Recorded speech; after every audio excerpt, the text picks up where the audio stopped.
وصلنا لحد فين في موضوع الغش؟ شوف اقول هل حضرتك تعترف انه وزاره التربيه والتعليم في امتحانات الثانويه العامه هزمت قدام موضوع الغش؟ مين اللي انا هزمت قدام موضوع الغش؟ اساسا اللي حضرتك بتتكلم عليه ده اللي هو الغش الالكتروني، مش كده؟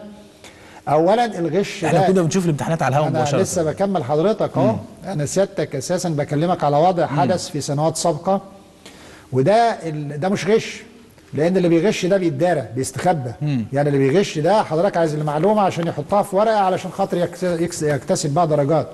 لكن ده مش غش اللي بيحصل ده واحد بيقول لك انا شاطر في مجال اللي ايه التقنيات الحديثه، وان كنت انت اشطر مني وقفني ليس اكثر. لانه النهارده بعد ما الامتحان يبدا بربع ساعه او نص ساعه حد بياخد صوره من الامتحان بكاميرا ما او مثلا بموبايل او خلافه، وبعدين يحطها لك على موقع من مواقع التواصل الاجتماعي ويقول لك والله الامتحان شغال اهو، والامتحان خرج من اللجنه وحطيناه على مواقع التواصل الاجتماعي.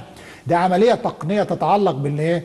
بالتقنيات الحديثه، انما مش متعلق الغش. الصوره خرجت ازاي من جوه اللجنه اللي هي المفروض حصن؟ يا بيه من فضلك بس هقول لحضرتك اهو.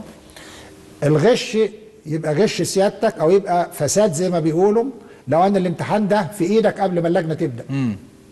لكن طالما ان اللجنه بدات وانت وزعت الامتحانات تقريبا عندي حوالي 1600 لجنه امتحان في الثانويه العامه على سبيل المثال.